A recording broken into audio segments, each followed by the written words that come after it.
కార్యక్రమాలు చేసినటువంటి సర్దార్ బత్తిన లక్ష్మణరావు గారిని ప్రసంగించవలసిందిగా ప్రార్థిస్తున్నాం.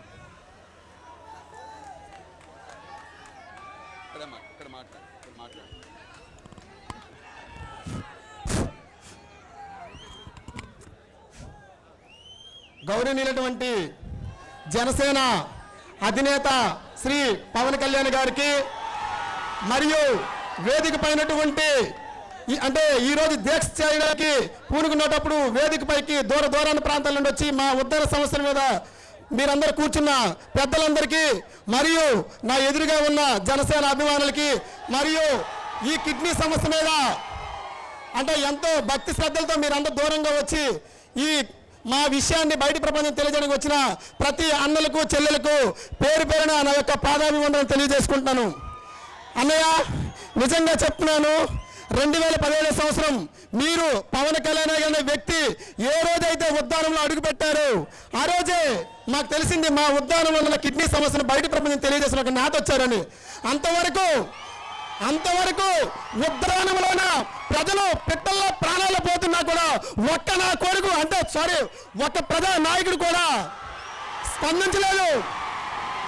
నేను ఈ కోణంలోనే ఎందుకంటున్నానంటే ఆవేశం నా తల్లి కిడ్నీ వ్యాధితో బాధపడుతుంది.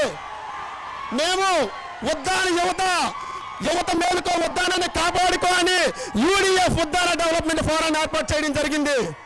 ఆ డెవలప్మెంట్ ఫోరంలో సుమారు 2000 మంది యువకులు నిత్యంగా అంటే తెలియదు బయట ప్రపంచం తెలియకుండా చీకటి కోణంలో ఒక ఉద్యమాన్ని నడిపిస్తున్నాము. దట్ ఈస్ యూడిఎఫ్ ఉద్దాన అభివృద్ధి వేదిక. కాబట్టి ఆ వేదిక ప్రజలు ఎంతమంది అయితే ఉన్నామో అందరు తల్లిదండ్రులు కూడా చనిపోతున్నారు. చాలామంది ప్రాణాలు పోయి అంటే మా టీంలో కూడా తల్లిదండ్రులు కోల్పోయిన వాళ్ళు ఉన్నారన్న. ఒక పంచాయతీ చెప్తానన్న, శ్రీకాకుళం జిల్లా మందసాల మండలం మన లహరిబంద అని ఒక పంచాయతీ ఉన్న చిన్న లహరిబంద అని పంచాయతీలో 23 రోజుల్లో 22 మంది చనిపోయారన్నా. ఏ మీడియా కూడా ఆ రోజు మమ్మల్ని చూడలేదన్నా, లేకపోతే ఏ నాయకుడు కూడా మా కోసం మాట్లాడలేదన్నా. ఈ ఉద్దాన అభివృద్ధి వేదిక ఫేస్బుక్లో పెడితే మీ జనసేన అభిమానులు కూడా మమ్మల్ని ఆదరించి మా వీడియోలను బయట ప్రపంచం తెలియజేశారన్నా. నిజంగా ఈరోజు ఈ మీటింగ్ రావడానికి సుమారు మేము 100 మంది రావాలనుకున్నామన్నా. కానీ రాత్రి కూడా పిట్టల రాలిపోయిన 2 సవాళ్ళు చనిపోయారన్నా. మీకు ఫొటోస్ కావాలి, ఇంటికి వెళ్దాం అనుకుంటే డోర్ టు డోర్ తీసుకెళ్లే బాధ్యత మేము తీసుకుంటామన్నా. అంటే చనిపోతున్నారు, వాళ్ళ సమస్యను బయటకు తెచ్చేవాడు ఎవరు లేకుండా అయిపోయాడన్నా. సో ఈ కోణంలోనే మా ఆవేదనతో మాట్లాడుతుంటాను.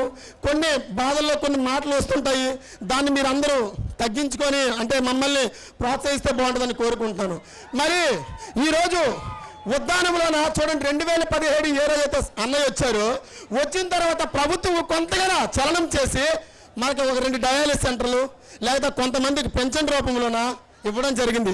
అన్న మీరు అడిగింది కొంతమందికి అడిగారన్నా, ఉద్దాన ప్రాంత ప్రజలు మొత్తంకి అడిగారన్నా. అంటే అన్న అడిగిన దాంట్లో ఓన్లీ 2-3 చేసి మిగతా 100 మంది చేశామని చెప్పుకుంటారా? ఈరోజు మళ్ళొకసారి మా కోసం ఆ సమస్య క్లియర్ అవ్వలేదు కాబట్టి మరోసారి అన్న వస్తే మీకోసం గత వారం రోజుల నుంచి రాత్రి పగలు తిరుగుతున్నాము. అన్నయ్యని ఎలాగైనా కలవాలి, మా రిప్రజెంటేషన్ ఇవ్వాలని చెప్పి. మరి ఈ కోణంలోనే చూసుకుంటే అంటే ఆ పలాస దగ్గరలోన మాకంటూ ఒక లీడరు మాకు పరిచయం ఉన్న అన్నయ్య మన కోత పూర్ణచంద్ర గారు అన్నారు, మమ్మల్ని చూసిరా తమ్ముడు మిమ్మల్ని ఏదో విధంగా నేను పవన్ కళ్యాణ్ గారు తీసుకువెళ్తానని చెప్పి అతను అంటే ఉద్దాన అభివృద్ధి వేదిక పిల్లలు సభ్యులు కష్టపడుతున్నారని మా కష్టాన్ని చూసి పవన్ కళ్యాణ్ అనే దగ్గరికి మొన్న మీ దగ్గర కేటీఆర్ మండపంలో టీకేఆర్ మండపంలో కూడా మిమ్మల్ని కల్పించడం జరిగింది సార్. అంటే ఎందుకంటే మీతో కలవడానికి కూడా మమ్మల్ని అవాయిడ్ చేయిస్తున్నారు. ఒక దీక్ష చేస్తామంటే ఎస్ఐ గారి నుండి సిఐ గారి నుంచి డిఎస్పీ వారి లెవెల్కి వెళ్తే దీక్షకు పర్మిషన్ ఇవ్వట్లేదు. ఏంటి ఇంత అగోమ గోచరంలో మేము ఉన్నామా? అంటే మా బ్రతుకులు ఇంతేనా? మమ్మల్ని మా తరపున మాట్లాడడానికి ఎవరు లేరా? ఒక్కసారి అంటే ఎందుకంటే 70 ఏళ్ల స్వతంత్ర భారతదేశంలోన ఉద్దానము అధోగతి పాలన అయిపోవడానికి ముఖ్య గల కారణము ఒకే కుటుంబాలని పదే ఎన్నుకోవడం వల్లే మా సమస్యలు బయటికి రాలేదు. ఎందుకంటే ఒక వ్యవస్థ మారాలంటే అది వ్యక్తితోనే సాధ్యమవుతుంది. ఆ రోజు 2017లో ఒక వ్యక్తి వచ్చాడు కాబట్టి ఈరోజు 2 డయాలసిస్ సెంటర్లు, కొంతమందికి పెన్షన్లు. అదే అక్కడ కూడా ఆ నియోజకవర్గంలో కానీ ఆ 2-3 నియోజకవర్గాల వ్యక్తులు మారుతుంటే, అధికారులు మారుతుంటారు, ప్రతిదీ మారుతుంటే మా సమస్యలు బయట ప్రపంచం తెలియజేస్తాయి. కాబట్టి మేము ఒకేసారి ఎన్నుకోవడం మా దురదృష్టము. ఇకపై నుంచి అలా జరగనీయకుండా మేమందరం ఏకతాటిపైకి వచ్చి మా సమస్యలు మీ ముందు రెండేళ్ళు చెప్పి వెళ్తున్నాను. తక్షణం ఈరోజు మీరు దీక్ష చేసిన 17 పాయింట్లలో మేము ఆల్రెడీ 10 డిమాండ్ల కోసం నిరంతరం శ్రమ పడుతూ చిన్న ఉద్యోగాలు అన్నాం. అవి అందరం ప్రైవేట్ ఉద్యోగాల్లో జాబులు చేసుకుంటూ ప్రతి ఆదివారము సమాజానికి ఏదో కొంత సేవ చేయాలని 200-300 సినిమాకి వెళ్తే టికెట్ డబ్బులు ఎందుకు వేస్ట్, ఆ డబ్బులు ఉద్దాన ప్రాంత ప్రజలు చనిపోతున్న శవాల్ని బయట అంటే ప్రపంచానికి తెలియజేయాలని మా సినిమాలు అంటే నాకు సినిమాలు కూడా ఎక్కువ చూడలేదన్న. ఈ మధ్యకాలం ఈ సినిమాలు కూడా నేను చూడలే. దానికి కారణం ఏంటంటే మిగిలేసుకున్న డబ్బులు ఇలాంటి కార్యక్రమాలకు వచ్చి ఖర్చు పెట్టుకుంటామని. ఈరోజు మా సొంత డబ్బులు అన్నా అంటే ఈ రోజే కాదు, గత 2-3 సంవత్సరాల నుంచి మా సొంత డబ్బులు ఖర్చు పెట్టుకుని మేము తిరుగుతున్నాము.